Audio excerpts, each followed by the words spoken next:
He said it like a joke, like something boys say when they don't yet understand the weight of their own words. "I'll marry you when I'm rich." His voice had been light, almost playful, but his eyes had betrayed him.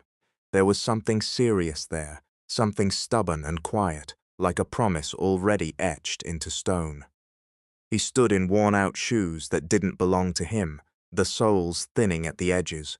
His shirt faded from too many washes that weren't even his doing. He owned nothing, not the clothes, not the place he slept, not even the certainty of his next meal. But somehow, in that moment, he spoke like a man who believed he could own the future. She had laughed, soft and warm, the kind of laugh that didn't hurt.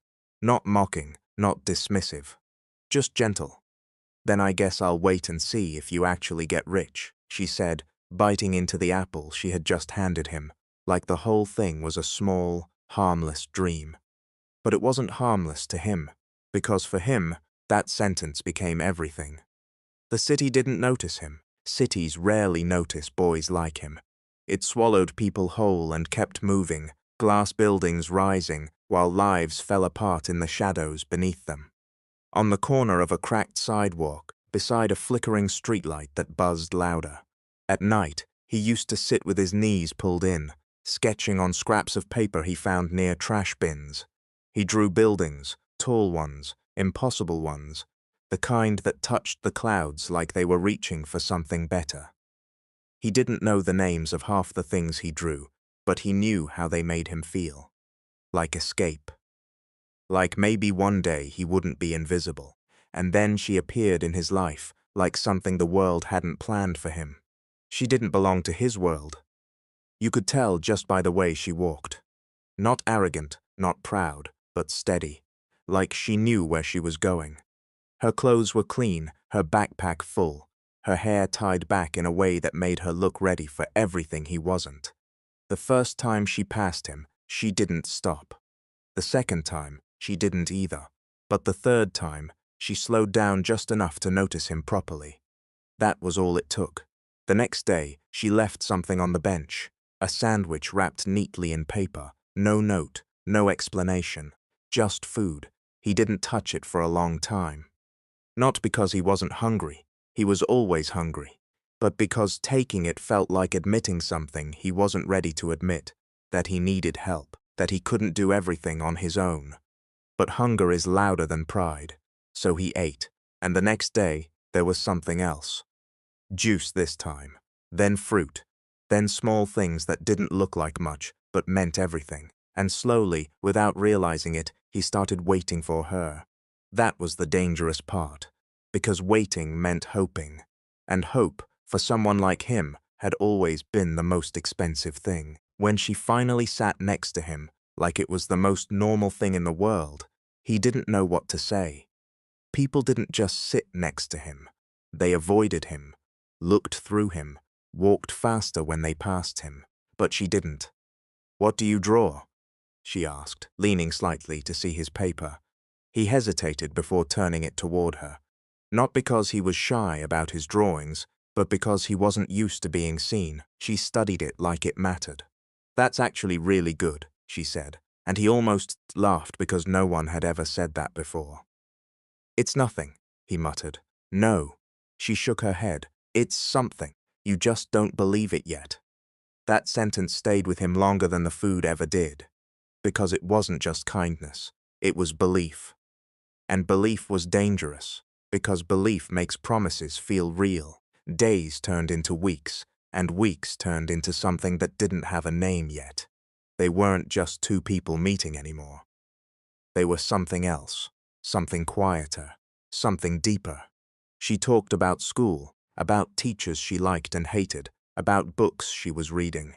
He listened more than he spoke, but when he did speak, she listened like his words had value. That changed him, not all at once, not in some dramatic way, but slowly, piece by piece, like someone rebuilding something broken without making a sound about it. He started thinking differently, about the future, about himself, about what was possible. And then one evening, when the sky was turning orange and the world felt softer for just a moment, he said it. "I'll marry you when I'm rich." He didn't plan it. It just came out. Like something that had been sitting inside him for too long. She looked at him, surprised at first. Then she smiled. "Then you better get rich," she said. But she didn't know. For her, it was just a moment. For him, it became a direction, because after she left, everything changed. Not overnight, not magically, but in the way he started waking up earlier, in the way he stopped wasting time. In the way he looked at the world, not as something that had already decided his fate, but as something he could still fight. He studied harder, worked harder, pushed himself past exhaustion because he had something now. Not money, not security, something stronger, a reason. And when she left, suddenly and without warning, like life had decided to test him, it could have broken him. It almost did. The bench felt emptier. The city felt colder.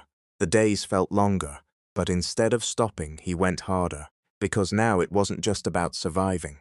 It was about proving something. Years passed. Not easy years, not kind years. Years that demanded everything from him and gave nothing back for a long time. He failed more times than he could count, slept less than he should have, lost things he didn't think he could lose. But he kept going, because every time he thought about quitting, he remembered that moment, that promise, and slowly, painfully, he built something, not just a career, a life, the kind of life people respect, the kind of life people envy, the kind of life that doesn't look anything like the boy sitting on a broken bench with empty pockets. And when he finally stood at the top, when the city that once ignored him now spoke his name, when doors opened before he even knocked, when money stopped being a question and became a tool, there was only one thing left that mattered: finding her. Because promises don't disappear just because time passes. They wait, just like people do, and somewhere in that same city, living a life he hadn't seen, becoming someone he didn't yet know, she was still there. The girl who had once given him a sandwich. The girl who had once believed in him. The girl he had promised everything to. And now he was ready to come back. Not as the boy she knew, but as the man he said he would become. The first time he tried to find her, it felt almost too easy in his head. He imagined walking into a familiar street, seeing her from across the road, calling her name, and watching her turn with that same soft smile she used to have. In his mind, she hadn't changed much. Maybe a little older, a little more mature, but still the same girl who sat beside him without hesitation, who spoke to him like he mattered when no one else did. Reality didn't work that way. The neighborhood had changed. Buildings repainted, stores replaced, people different. The park bench was still there, but even that felt smaller now, like time had shrunk it along with the memories tied to it. He stood there longer than he expected, hands in his coat pockets, staring at the place where everything had once felt simple. He asked around. Not directly at first, just casual questions. Names dropped carefully, like he wasn't too invested, but people either didn't remember or gave vague answers that led nowhere. Time had done its job.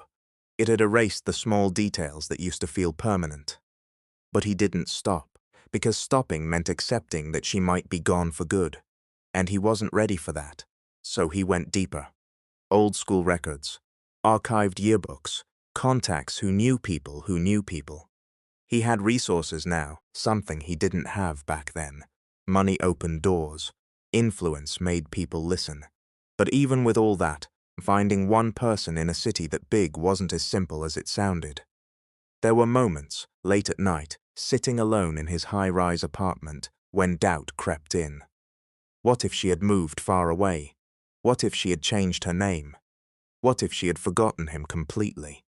That last thought bothered him the most. Not because it was impossible, but because it was understandable.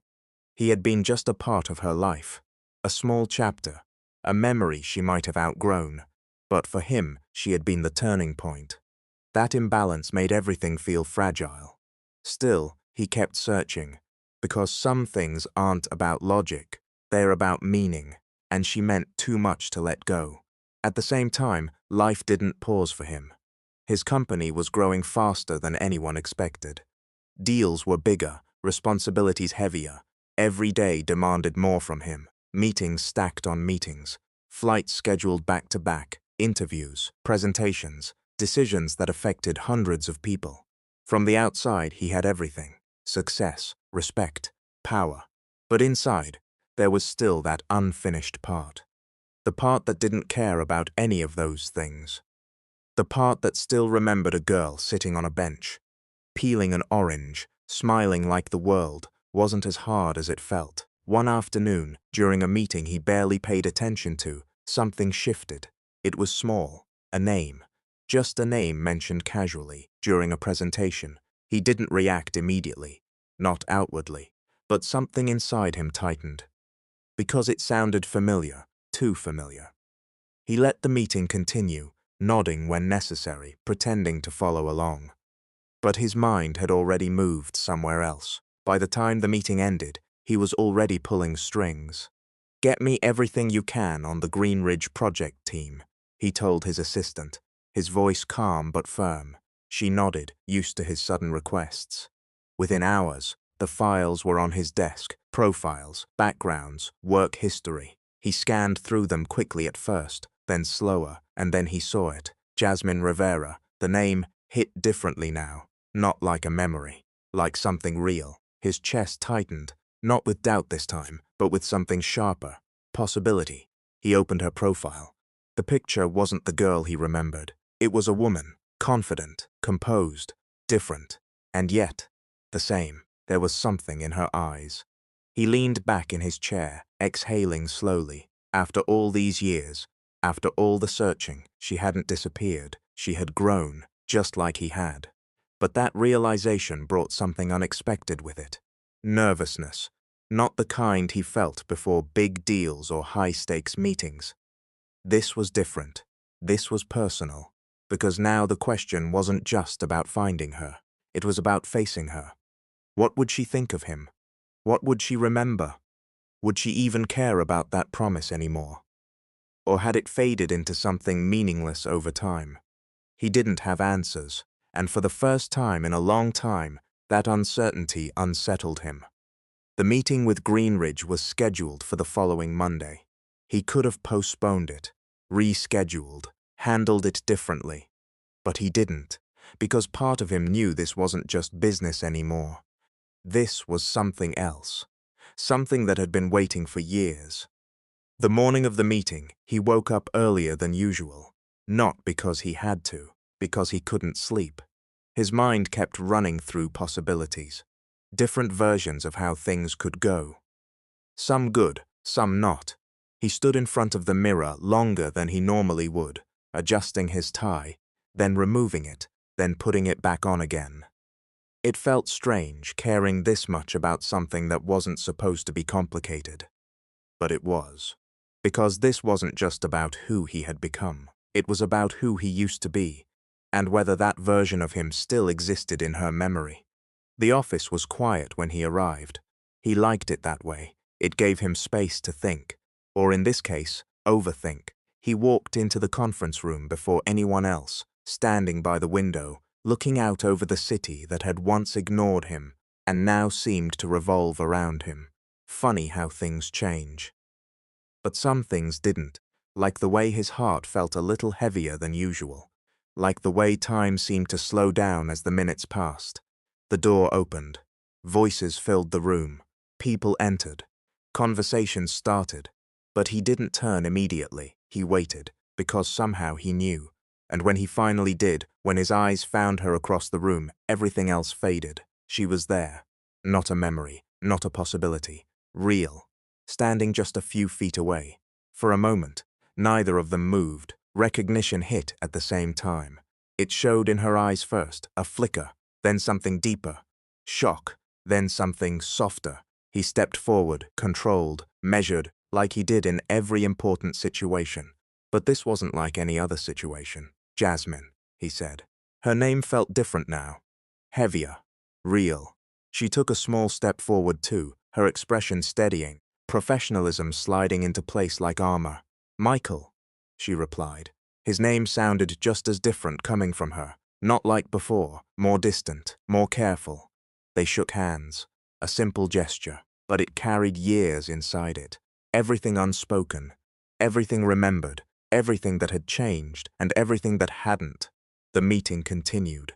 Words were exchanged, ideas discussed. But beneath it all, there was something else happening, something quieter, more personal. Every glance, every pause, every moment where their eyes met just a second longer than necessary. It wasn't just a reunion, it was a question. What now?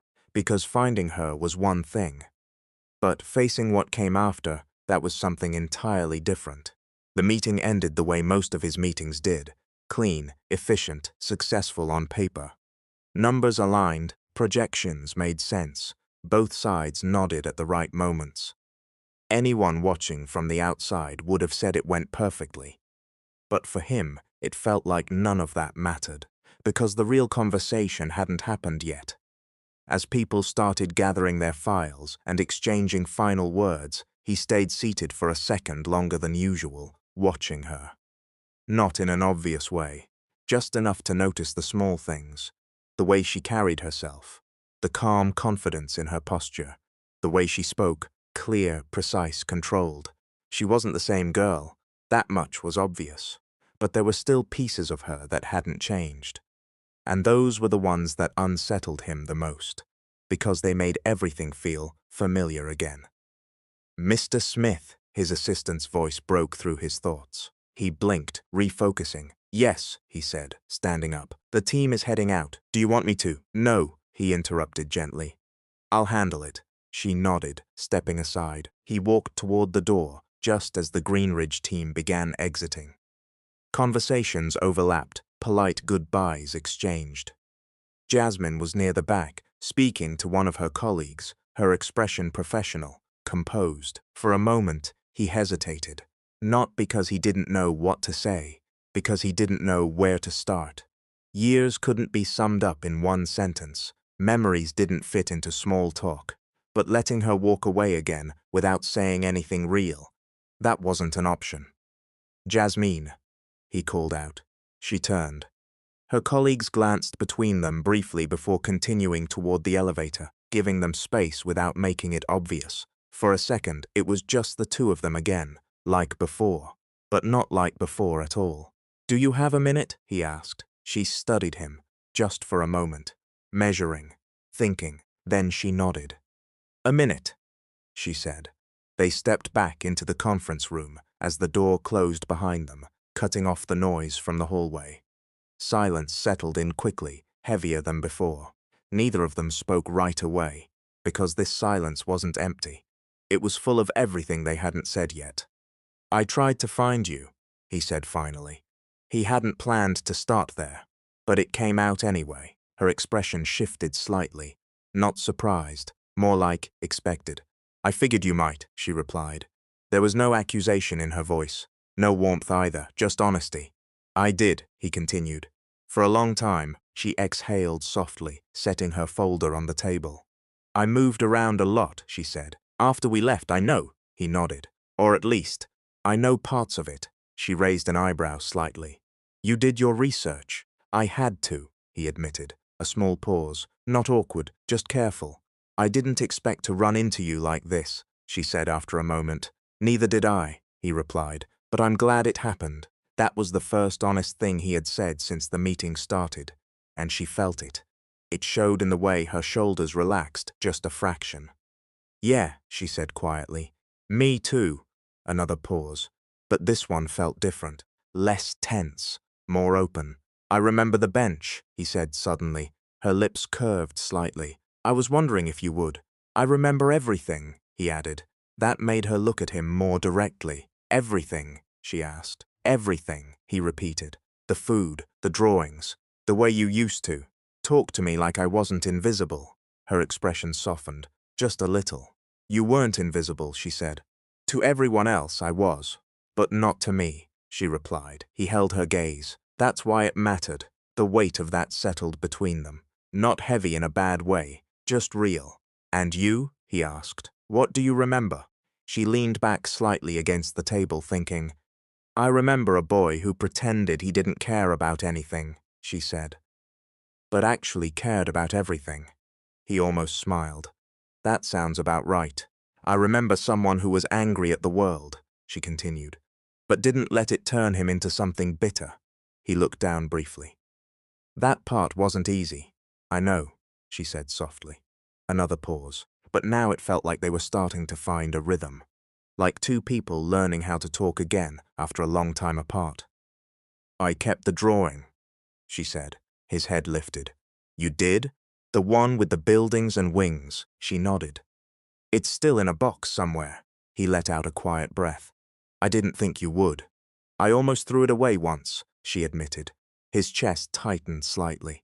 But I didn't, she added quickly. Something about it felt important. It was, he said. She looked at him. I think I knew that. Silence again. But now it felt lighter, less like something holding them back, more like something giving them space. I meant what I said. He spoke after a moment. She frowned slightly. What do you mean? That day, he clarified. On the bench, her expression shifted. Realization. You were 15, she said. So? He replied. So, people say things at 15, she said carefully. Not like that, he shook his head. Not the way I meant it, she studied him, trying to understand if he was serious. You really held on to that, she asked. I built everything around it, he said. That landed differently. He could see it. The way her expression changed, not disbelief. Something deeper, something more complicated. You shouldn't have, she said quietly. Why not? Because that's not a fair reason to build a life, she replied. It wasn't the only reason, he said, but it was the start. She looked away for a second, processing. I didn't help you because I wanted something back, she said. I know. Then why? Because you believed in me, he cut in gently.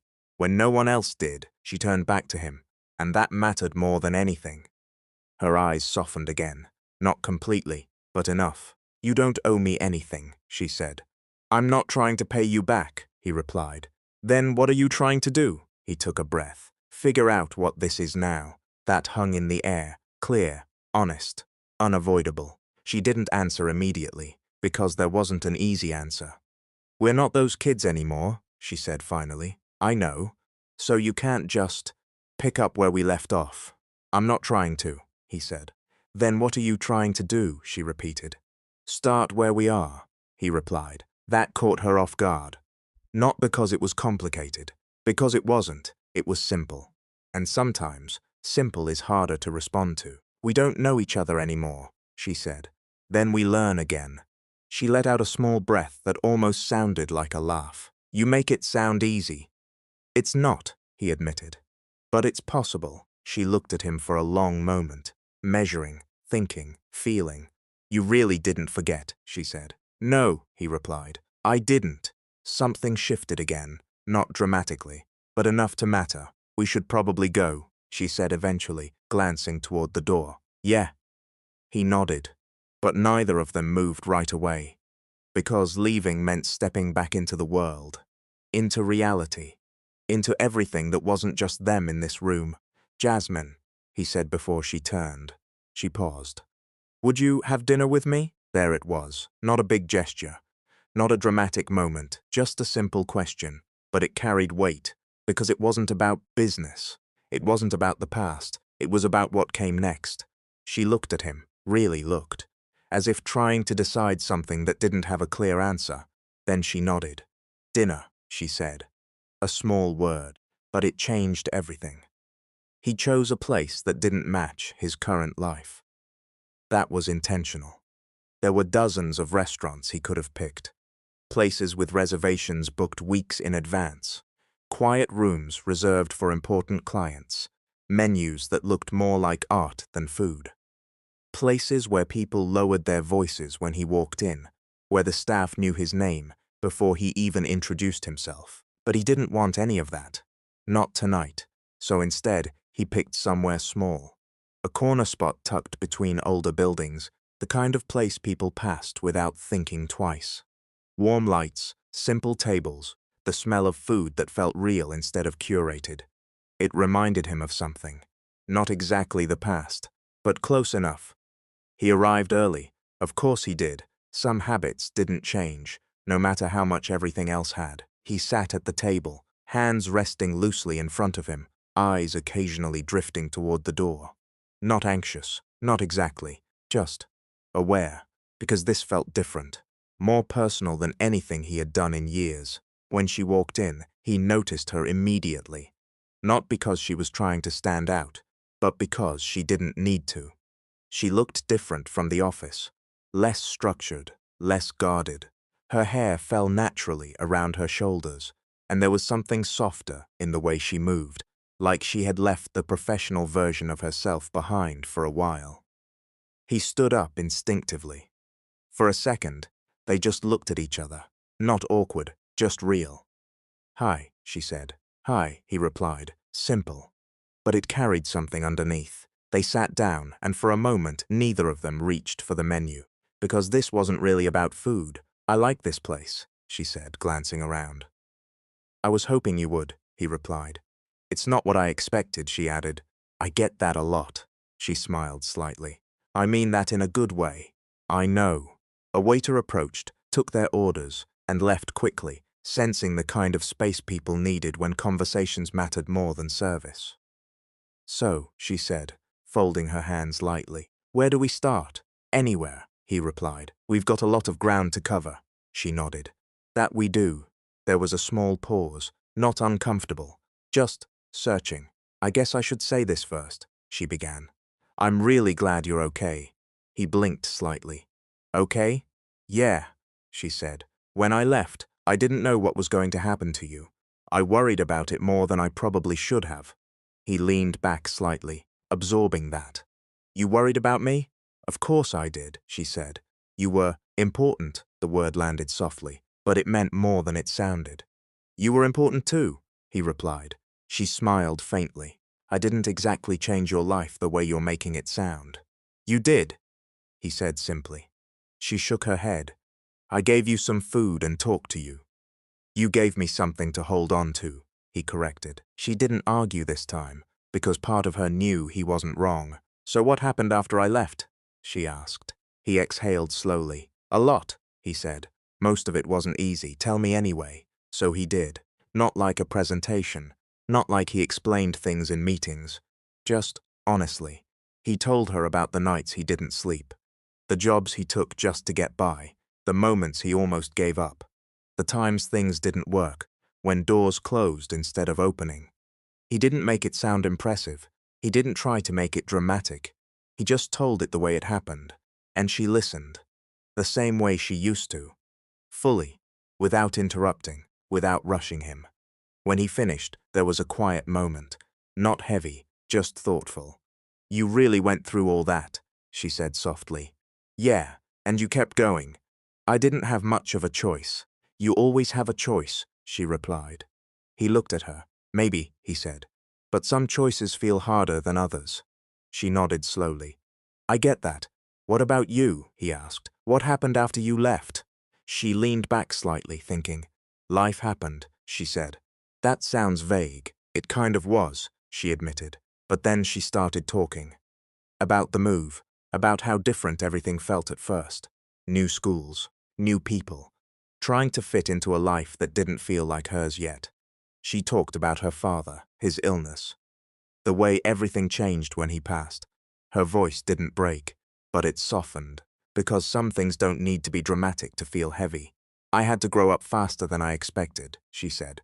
"I'm sorry," he replied. She nodded. "It's okay. It shaped me. In what way?" "It made me more careful," she said. "More focused, less naive." He noticed that word. "Do you think you were naive before?" She smiled slightly. "I used to believe things would just work out." "And now?" "Now I believe you have to make them work out." He nodded. "That's not a bad thing." "No," she agreed. "It's just different." Their food arrived, but again, neither of them paid much attention to it at first, because the conversation mattered more. "Do you ever think about back then?" he asked. "Sometimes," she said. "More in the beginning, less over time." "Why less?" "Because life moves on," she replied. "You don't always get to hold on to everything." He considered that. "Did you want to?" She hesitated, then answered honestly. "Part of me did. That was enough." They started eating slowly, the conversation continuing between bites, more natural now. Lighter in some moments, deeper in others. "You've changed," she said at one point. "So have you." "Yeah," she nodded. "But I think you've changed more, in a good way." She tilted her head slightly. "In a complicated way." He raised an eyebrow. "That doesn't sound promising." "It's not bad," she clarified. "Just, you carry things differently now." "Like what?" "Like you're always thinking 3 steps ahead," she said. "Like you don't fully relax." He considered that. "You're not wrong." "Do you ever?" she asked. "Relax?" "Yeah." He thought about it, then shook his head slightly. "Not really," she studied him. "That sounds exhausting." "It can be. Then why do it?" "Because that's what got me here." She nodded. "But it might not be what keeps you here." That made him pause, because she wasn't wrong, and he didn't like that. "You always did that," he said. "Did what?" "Said things that made me think more than I wanted to." She smiled. "Someone had to." They both laughed lightly, and just like that, the tension eased again. "You know," she said after a moment, "I didn't expect this." "This sitting here," she clarified. "Talking like this, is that a bad thing?" "No," she said quickly. "Just unexpected." "I'll take unexpected," he replied. She nodded. "Yeah, me too." There was another small pause. But this one felt different. Less about the past, more about the present. "Can I ask you something?" she said. "Of course." "Why now?" she asked. "Why reach out like this now?" He didn't answer immediately. Because the honest answer mattered. "Because I don't want to wonder anymore," he said. She looked at him. "Wonder about what? What would have happened if I didn't?" He replied. That was honest, and she felt it. "That's fair," she said quietly. "And you?" he asked. "Why did you say yes?" She smiled slightly. "Because I didn't want to wonder either." That changed something. Not dramatically, but enough to matter. Because now they weren't just reconnecting. They were choosing to. And that made all the difference. They didn't rush to leave after dinner. That surprised him. In his world, everything usually moved fast. Conversations had clear endings. Meetings transitioned into the next task. Time was measured, planned, controlled. But tonight felt different. They sat there longer than expected, talking about smaller things now. Not heavy past, not complicated emotions. Just simple details. Movies they liked, places they had traveled, things that made them laugh. The kind of conversation that didn't try to prove anything, and somehow that made it more real. When they finally stepped outside, the night had settled in quietly. The city lights reflected off the pavement, and the air carried that soft, almost calm feeling that only came late at night. They stood near the entrance for a moment, not awkward, just deciding what came next. "I had a good time," she said. "Me too." Another pause. Then she glanced down the street. "I should probably head back," she added. "Yeah," he nodded. But neither of them moved immediately, because endings, even small ones like this, always carry something underneath.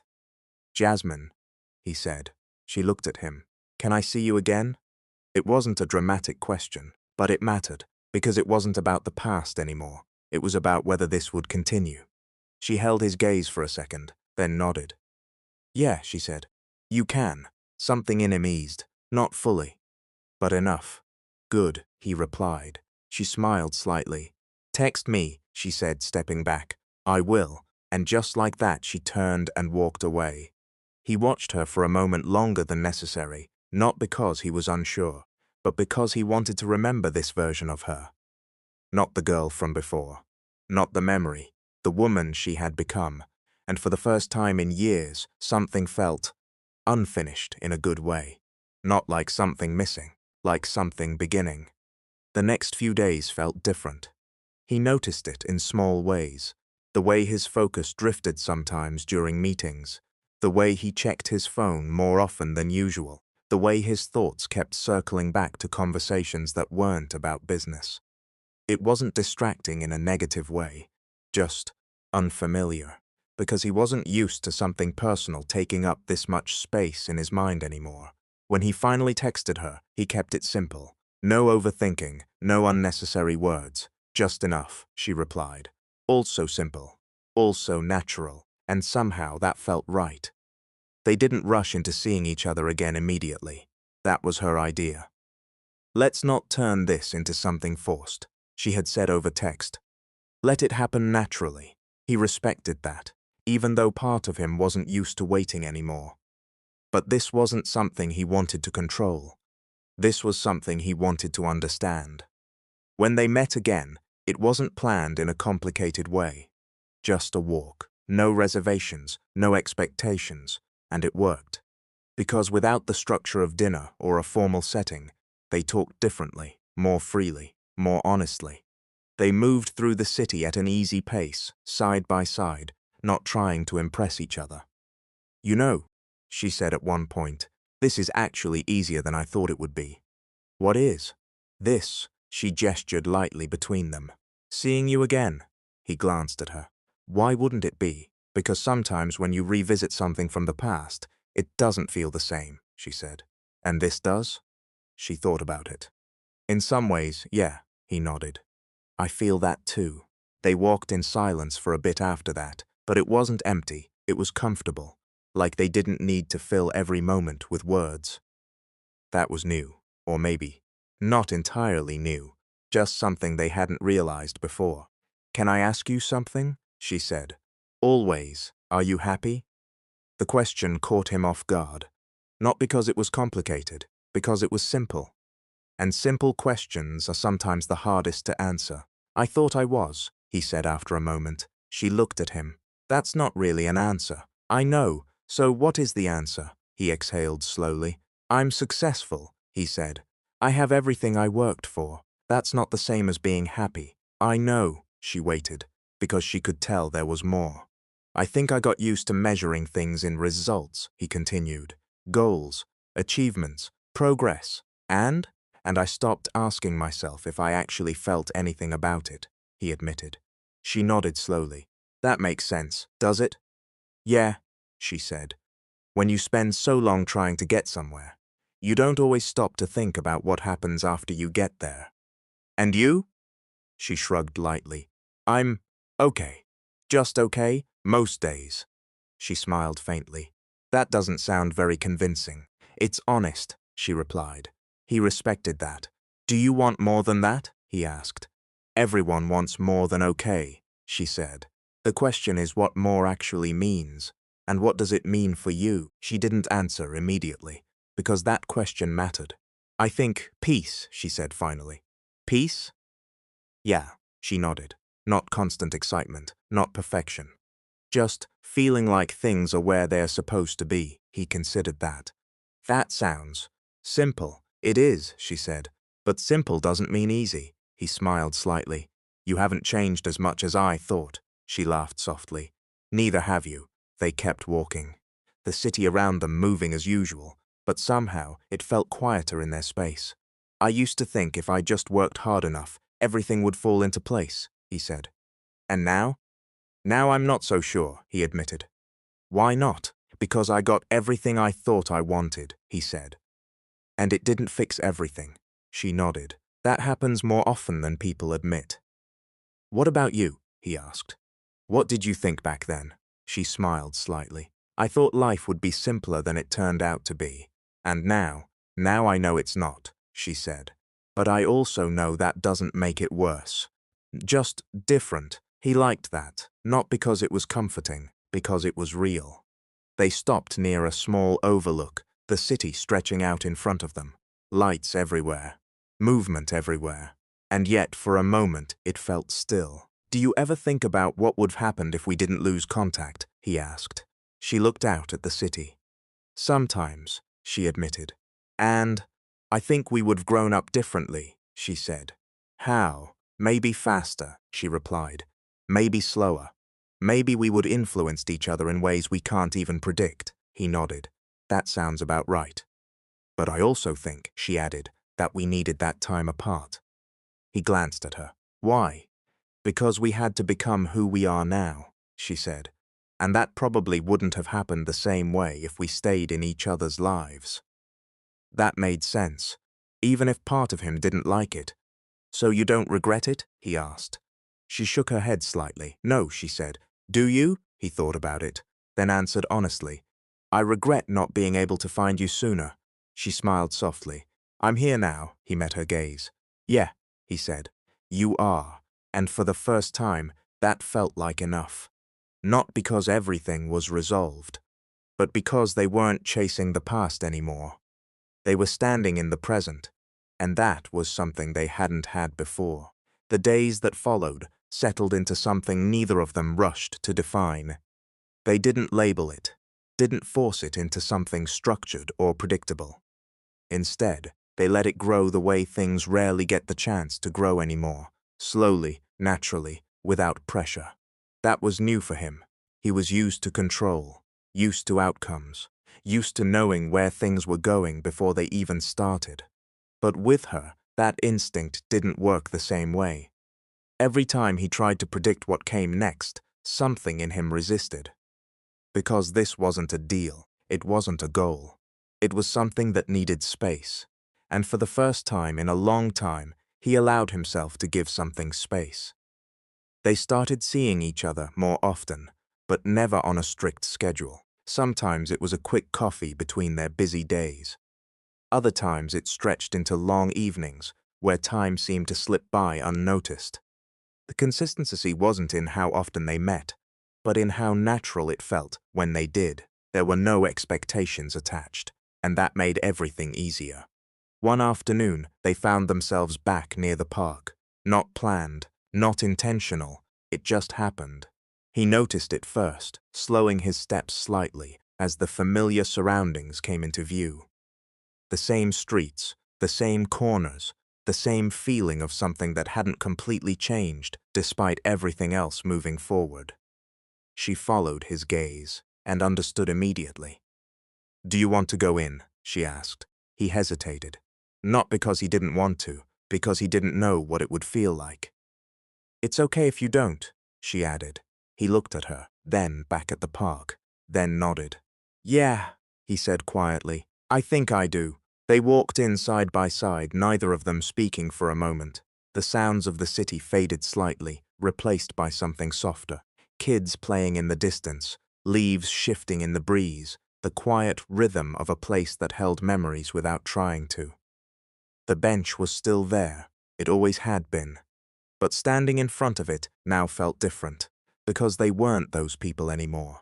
And yet, something about the moment connected everything. You used to sit right there, she said, pointing lightly. I remember, he replied, and I used to pretend I wasn't watching you at first, she added with a small smile. You weren't very subtle. I thought I was. You weren't. They both laughed softly, the kind of laugh that comes from remembering something simple but meaningful. He sat down slowly, not like before. Back then, sitting there had been routine. Now it felt like stepping into something important. She sat beside him, just like she used to, but everything about it felt more grounded, more real. Do you ever think about how strange this is? She asked. What part? That we're here again, she said. After everything, he looked around, then at her.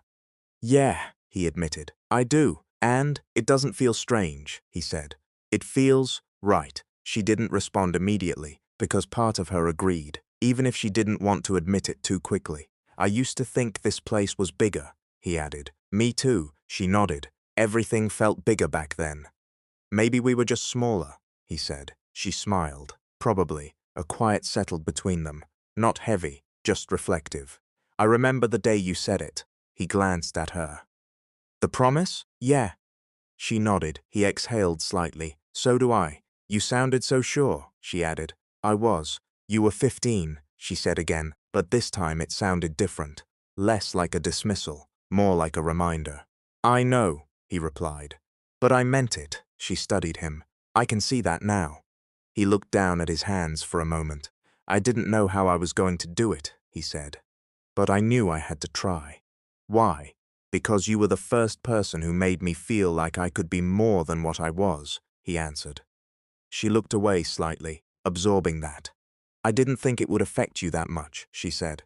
It did, he replied simply. Another pause. But now it felt heavier, not uncomfortable, just honest.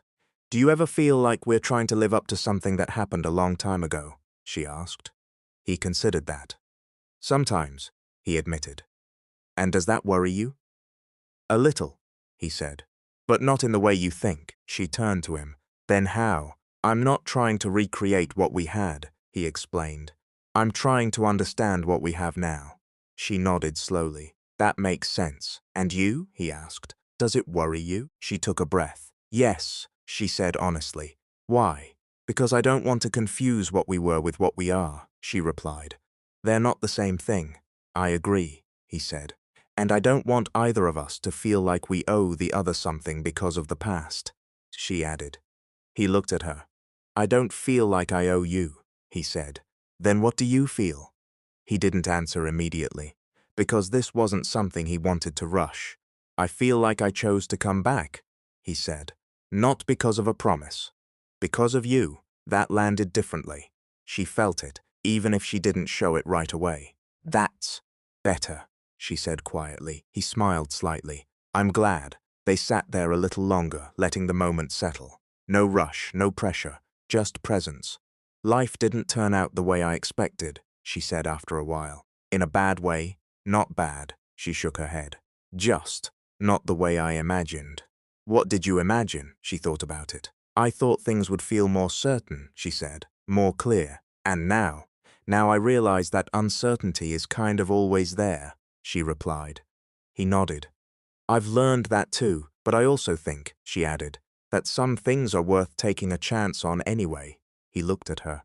And is this one of those things? She met his gaze. I think it might be. That was enough. Not a promise, not a guarantee, but something real, and sometimes that's all you need to keep going. They stood up eventually, leaving the bench behind again. But this time, it didn't feel like leaving something unfinished. It felt like carrying something forward. And as they walked away together, side by side, the past didn't feel like something they were chasing anymore. It felt like something that had led them exactly where they needed to be. The weeks after that day at the park carried a quiet shift. Neither of them tried to rush. Something had settled between them, not into certainty, but into understanding. They no longer felt like two people trying to reconnect with a memory. They felt like two people building something new with the awareness of everything that came before. That difference mattered more than either of them said out loud. He noticed it in the way she looked at him now, not like a boy she once cared for, but like a man she was learning. And he noticed it in himself too. He wasn't trying to impress her with what he had built. He wasn't trying to prove anything anymore. For the first time, he was just being. That was unfamiliar and freeing. Their conversations deepened without becoming heavy. They talked about work, about responsibility, about the weight of expectations that followed success. She understood more than most people did, not because she lived the same life, but because she paid attention. You don't stop, do you? She said one evening as they sat across from each other in a quiet cafe, the late sun casting long shadows through the window. He glanced up from his coffee. What do you mean? You're always thinking about the next thing, she said. Even when you're here? He leaned back slightly, considering that. That's how I got here, he replied. I know, she nodded. But that doesn't mean it's how you have to stay. He didn't respond immediately, because she wasn't wrong, and that bothered him more than he expected. I don't really know how to slow down, he admitted. She smiled softly. Then maybe you don't have to slow down completely, she said. Just learn when to pause. He looked at her. And you think I can do that? I think you already are, she replied. That stayed with him longer than the conversation itself, because she wasn't pushing him to change. She was showing him something he hadn't noticed. That kind of influence was rare, and he valued it more than he let on. At the same time, her world wasn't without its own pressures. He began to see that too. The calm confidence she carried didn't mean everything was easy. It meant she handled things differently. One evening, as they walked through a quieter part of the city, she seemed more distant than usual, he noticed. Something on your mind? He asked. She hesitated, then nodded. Work, she said. It's been a lot. He waited, not interrupting, not pushing, just giving her space. I've been thinking about changing things, she continued. Maybe moving in a different direction. Like what? I'm not sure yet, she admitted. That's part of the problem. He understood that, more than most people would expect. Uncertainty doesn't mean you're making the wrong choice, he said. She looked at him. Coming from someone who plans everything, that's surprising. He smiled slightly. I didn't always have a plan. Yeah, she said softly. But you always had a direction. That's different, he replied. She thought about that. Maybe that's what I need, she said. Not a plan, just a direction.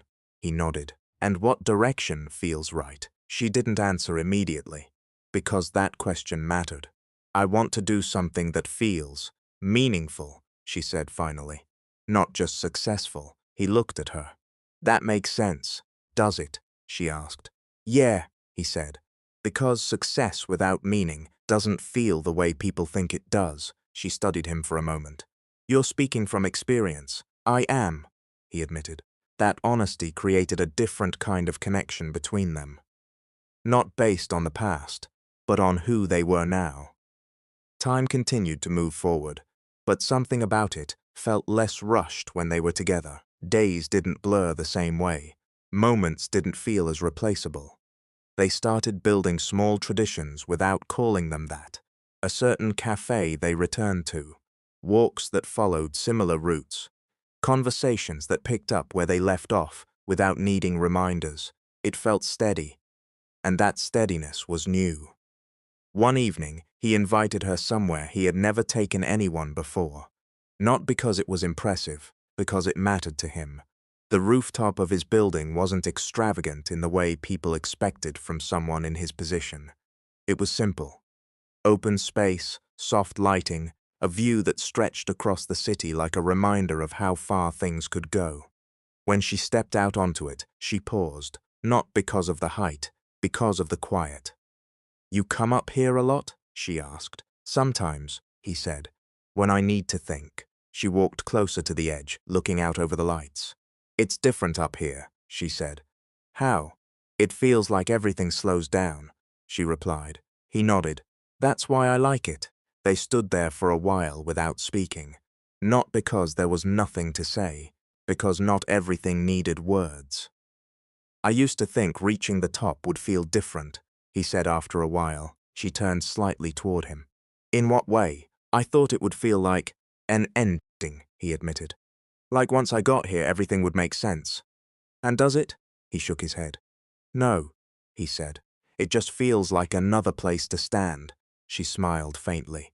Maybe that's because it's not the top, she said. He raised an eyebrow. What do you mean? Maybe there isn't a top, she replied. Just different places you reach along the way. He considered that. That's a different way of looking at it. It's a more realistic one, she said. He laughed quietly. You're probably right. She stepped a little closer, not intentionally, just naturally. And what about you? He asked. What does this feel like to you? She looked out at the city again. Like a reminder, she said. Of what? That things can change more than you expect, she replied. He watched her for a moment. And is that a good thing? She met his gaze. I think it is, the moment held. Not dramatic, not overwhelming, just real. He reached into his pocket, pulling out a folded piece of paper. She noticed. What's that? She asked. He unfolded it carefully. A drawing, simple, but familiar, the city. Not exactly like the one he drew years ago. More refined, more detailed, but still carrying the same idea. This is new, she said softly. Yeah, he nodded. I started drawing again recently. She looked at him. Because of me? Partly, he admitted. She took the paper gently, studying it. It's different, she said. In a good way? In a real way, she replied. He smiled slightly. I'll take that. She looked back up at him. You didn't just become what you said you would, she said. You became more than that. He shook his head lightly. I just kept going. And that's what made the difference, she said.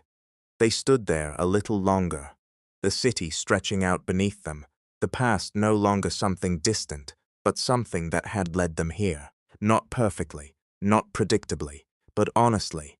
"Do you still believe in that promise?" she asked after a while. He didn't answer immediately, because the question wasn't simple anymore. "I believe in what it meant," he said finally. "And what did it mean?" "That I wanted to build a life worth sharing with you," he replied. She held his gaze. "And now I want to see if we can build something together," he said. There was no pressure in his voice, no expectation, just truth. She took a small breath, then nodded. "Then let's see," she said. "Not a promise, not a guarantee, but a choice. And sometimes, that's stronger than any promise made years ago."